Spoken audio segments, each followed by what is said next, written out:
everybody. I look normal today. I'm not in cosplay. Oh my god, this is what I actually look like. You okay there? Okay, so...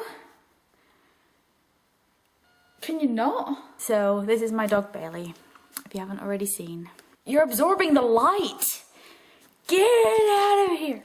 Okay, so today I have begun my quest to do my own cosplay, to actually make one for once, because the only two times that I have cosplayed, I haven't made a single thing apart from my makeup. That is the only things that I have actually done myself on my cosplay, and every time that I go to AvCon, I see all these people who, you know, I hear them talking about how they made this, how they made that. I see their tutorials up on the internet and things, and I just think how much more rewarding it must feel to actually make your own cosplay instead of just being like, yeah, eBay $50, SD $180. Oops. I went out this morning and I bought, for quite good bargains, I reckon, the beginning of my cosplay to make my original character, Fynn Delancey. For those who do know me, you will know that Fynn is one of my most prized original characters. He's based almost entirely off of me. I'll link to wherever you can read and find out about Fynn down in the description, but for those who already know a lot about Fynn, you'll know that he is pretty much me. Blue hair included. This is a picture of him. I'll put a picture here. Yeah, so blue hair. I won't go into detail about his character just because that'll take forever. He's quite detailed. So I'm going to show you pretty much, and I'll keep the picture up in the corner there so you can see what I'm talking about when I'm describing different parts of his cosplay. So the first thing I did is I went to Spotlight. It's usually pretty expensive there, but they have loads of fabric there, so that's good. And the first fabrics that I picked out was obviously the main ones. His uniform is red and blue, and just a quick brief of that. He wears red and blue because that symbolizes the village in which he comes from. He is, in fact, a prince of the village that he comes from. And red and blue is the Zanasian colors. He lives in Zanasona, used to live in Zanasona. That's the Zanasian colors on the flag. So I got this nice fabric here. Nice red, royal red.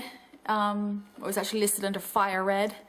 It's nice and stretchy, so that'll be made for his shirt and his pants. And of course he's got the blue in his uniform too, around the tops of his thighs and on the left side of his uniform, which is also made out of the same sort of stretchy-ish material. It felt stretchier in the shop, but it's fine. It's exactly the right color that I needed.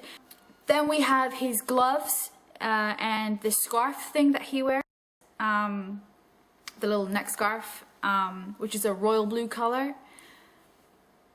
Perfect color here. So that's what I'll be using to make his gloves, and you can see it's stretchy as well. And then of course he's got the cuffs above his gloves that are yellow. And those two colors go, you can't really see, the light's gone a bit funny. But yeah, there's the yellow and blue for his gloves, and obviously his boots are also royal blue and yellow.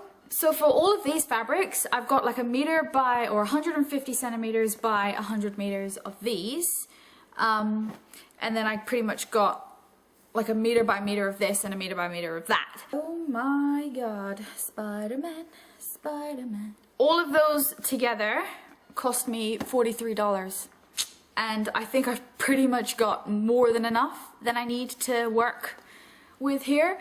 Possibly even some room for mistakes as well, because this is my first cosplay that I'll be making. And then I decided to go down to Savers. It's like a secondhand shop, I suppose. You go in and give your clothes and bits and bobs and shoes and things away down there, and then you can go in and buy them for like really ridiculously cheap prices. And I went in there looking for some boots, and I wanted to be really specific about Fynn's boots, because the specifics of them is that they have to be at least come to just underneath his knees. You can see they're knee-high boots, and they do have a slight heel on them because Fynn's a short ass like me, and hey, he wears a heel to boost his height by like a centimeter. And so I went in, and tucked away in the back was these lovelies. So they do have a buckle on them at the moment, but I'm going to be taking the buckle off. I can rip that off, that's easy. It's got a zip that starts from about here down to the base there, and it does have a perfect heel on it. It's not too feminine. You know, they're not like high-heeled, but it's enough to add a bit of height, and they're fairly round-toed as well, so that adds a bit more of a masculine look to them. It's got this kind of shape at the top here. I'll be on the outside and inside of Fynn's boots. He has a slit that comes into a V shape, sort of about the same width as that. So I'll be cutting out that, and then of course the yellow rim around them and the blue will be going on top of them too. And the yellow sole, I have to paint the sole as well. That means I need to buy paint. Yeah, and they're the perfect height. They come just underneath my knee. They don't flare out too much, and they don't hug my leg, so they're like the perfect width at the top as well. The only thing that I'm gonna have to really add in the sense of this would be the chains that Fynn has around his boots. Purely they're just for decoration, just because I don't know why. I regret ever putting them on there because drawing them is a son of a bitch. They go from the, oh, what do? They go from the outside, down the inside, and then back around the front. And then it just mirrors on the back as well. So yeah, they're like perfect, and they were priced at $15, which is pretty good for some, like, they're leather, you know, they're not bad boots. But because of all of this rips and stuff, I mean, you're not going to see all that anyway because I'm going to be covering it with a fabric or something. I'm going to be covering them basically. I said to the lady, don't worry about it, it's fine. She's like, oh yeah, but $15 is still, you know, really expensive. And I'm like, it's fine, really. And she's all like, how about I give you to them for $5? And I'm like, okay, yeah, sure, if you want to. I mean, yeah, so I got them for $4. Ha! Amazing! So, yeah, pretty much all together, I've spent about $47 on all of this. Of course, I've got to then look for a wig and my contact lenses. Fynn does have 2 different color eyes. One is cataract from an injury that he received when he was a baby, or he was younger. Hence the scar across his face as well. He's blind in that eye, so I'm gonna be trying to look for some contact lenses that will actually impair the vision in that eye, just for added effect, but I don't want my pupil to be seen. And then the other one is just blue. Mine's a really crappy blue. But yeah, his is sort of like a deep electric blue, I suppose. And then his hair color is not far off what mine is now. But yeah. When I was queuing up in the line, it was so busy in Savers. Oh my god, I walked in and I was like, oh, that's a lot of people. That's busier than AvCon. What the hell? Mostly old people. But yeah, I felt really bad because I was standing in the queue that was really long, and it was almost sort of like wrapping itself around the shop. Can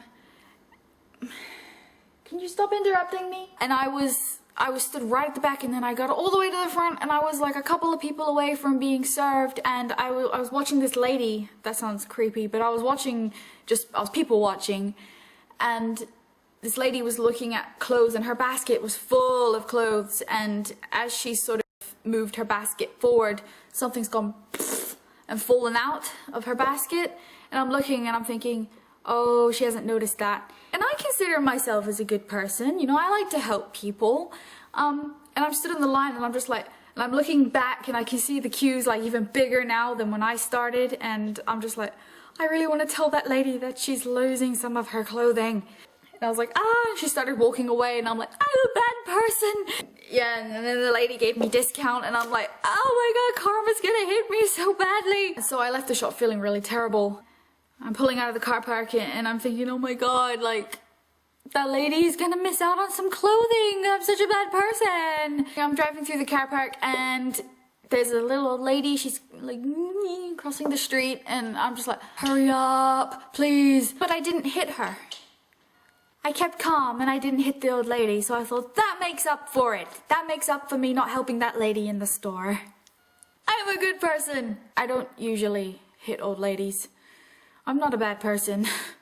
Yeah, so that's pretty much the only thing I'm going to talk about today, because I want to actually start making some stuff. I suppose that some other things that's going to be quite challenging in Fynn's cosplay is the jagged spikes that are on his right shoulder, which is this shoulder, on his right shoulder, and the spikes that are on his, I don't know my left and rights. The jagged spikes that are on his left shoulder and right leg. There we go. In my drawings of him, they're actually made out of a special metal that, not going to go into detail again, but they prevent him from summoning this special stone that's inside of him, and blah blah blah. And they're actually inserted in his skin. And they're made of metal. I'm not going to be able to make him out of metal because, one, I don't want to stick jagged metal into me, and two, when I'm transporting them around, because I plan to travel with this cosplay, I don't want to get caught with a potential weapon, you know, because it's metal and it's sharp and blade, so I don't know what I'm going to make them out of yet. Probably some kind of wire-based frame with something wrapped around it. I don't know. Maybe even card. Plastic. Oh no. And they're like this thin. They're really thin, so that's gonna be a challenge. And he also has spikes around his belt that also serve the same purpose. His hair. Ugh. I've only just kind of figured out like how to really draw it properly. I've always known that there's 5 distinct spikes on his head, and plus the little thing that he has at the front, which is sort of come from this. I don't know why, but I always have one stupid piece of hair that falls down in front of my face. I don't know how those spikes are on his head. I believe, because when he's facing certain directions, they go like that, up, across, over, and then there's one that sticks out here. I'm not sure if I want that to actually be like that on the side, or if I want to actually do a little bit more of a 3D thing, and have 2 spikes at the back, 2 spikes sort of top middle, like here, and then one that comes forward, but I'm not sure if that'll make him look a bit weird. That in my drawings, when I draw him either facing this way or that way, his spikes face the direction of which way he's facing, so I'm either just gonna have to pick a side and probably have them facing that way towards his left side, just because for photos and things I will be facing that way because it shows his scar, and that's kind of what defines him. I also did my photo shoot yesterday with Birch photography. It was really fun. Quite a way to travel, about a 40-minute travel, but that's fine, I don't care. Yeah, I did a photo shoot for Kirito. Luke wanted to have just some cosplay photos for his to start up his cosplay portfolio. It was kind of like the first professional photo shoot that I've ever done, and it was really fun. Once those pictures are done, I'll post them up on Facebook, Loz Cosplay page. Please check out, I'll put a link in the description. Please check out Birch Photography. He's an awesome photographer. So thank you, Luke. So yeah, that's pretty much it for today. I'm gonna go make a start on this. I'm really excited. Really excited to start. And yeah, I will talk to you guys some other time. Bye! I wear way too much eyeliner. It's a little bit emo. It's not a phase, it's who I am.